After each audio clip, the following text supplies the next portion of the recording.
right. Another step to delicious is actually cooking the food, applying heat to the food. The experience of eating a raw onion, raw squash, raw apple is very different from actually cooking it and bringing out the different flavors.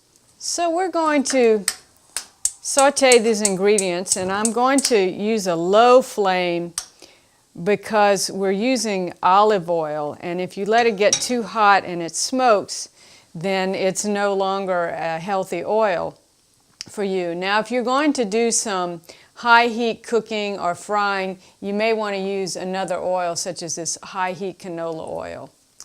So we're going to put a little heat to this oil, and I'm going to put the onions in, and we'll saute them a little bit. You can turn the heat up now that we have something going on in this oil. And we'll get the onions going, and this will start to bring out the sugars in the onion, soften them up, get them cooking. You can add the apples. You can hear it starting to sizzle. And you may have heard the term caramelize. You know, caramel is something sweet, and when you cook foods like onions or apples, some that have sugars in it, you're caramelizing that food. So we're going to bring out those sugars in here. We're not going to cook this as long as it takes to really caramelize something, but we'll start bringing out the sweet. Onions are starting to soften now. And you can add your butternut squash. Remember, this has been partially cooked already. Now, a thing to know about cooking and choosing your pan size is you want to leave enough room or space for the food to cook. So you need air actually in your pot. So we wouldn't want to fill it all the way up to here. Then it wouldn't cook totally. We can put our ginger in there now. I usually salt food at this point, but because we're going to do a little experiment in building flavor, I don't want to put the salt in now, but I find it helpful to salt the food as you go. Here is our curry powder. This is my homemade blend. It's a little spicy, so I'm not going to put quite as much as the recipe called for, but we'll taste and see a little later how that is. So cook it a little bit, build up those flavors. There's turmeric in curry powder, and turmeric has been found to be an anti-inflammatory type of spice, and it also adds a little bit of bitterness, and you need 6 different tastes in your food to totally satisfy you and balance your body. This is according to Ayurveda system of medicine and cooking.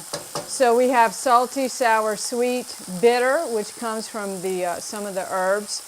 Astringent is another flavor that's in turmeric, and in the apple it's sort of astringent, or things that draw liquid. And then pungent, we're getting the pungent taste from the onions and from the ginger and some of the hotter spices in the curry. And finally, we're going to add our broth to this. We're going to make a nice little sizzle here. Woo! Here we go. And you don't have to quite put the full quantity of broth that the recipe calls for right now, because that'll make blending a little bit easier. We can add the rest of the broth later. So I'm going to put enough broth to cook this in. And I wish you could smell. I think that's the next technology they should build into shooting videos. But it's smelling really good now, which makes me very happy. And I'm going to bring this to a boil.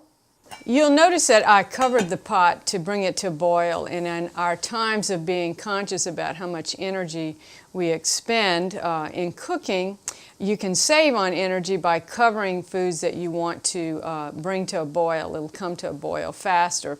So it has come to a boil, and I'm going to reduce the heat on this and bring it down to a simmer. And then I'll cover it again, and I'm going to simmer it till all the vegetables are soft. So this has been simmering for about 10 or 15 minutes, and our vegetables are nice and soft, which means it's time to blend them. So we're going to take this over to our blender and blend it up into a nice puree, and then build some flavor in it. some people like to use an immersion blender, which is a blender that has, you hold it in your hand and you immerse it down into the pot, which is a nice thing to do. I prefer to use a standard blender because you can get a much finer puree on this soup. But either one will do. And so we're going to put some in here. If you have a whole lot of soup, you don't want to put the whole amount in there. You want to leave some room for it to blend, but I think we're going to be able to get it all in here. And I can tell you right now, this is not going to be enough liquid to blend it up. As I told you, I didn't put the full amount of broth in there, so I'm going to use some of this broth to help me out. Now here's a trick on blending hot foods.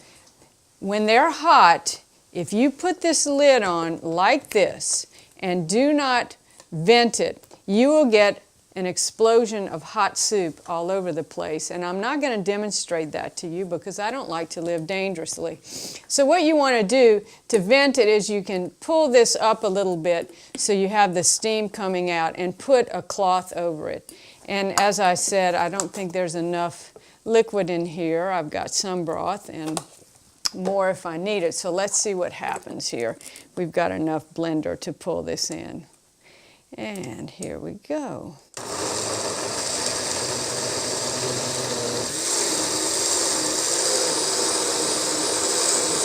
You can shake it up a little bit.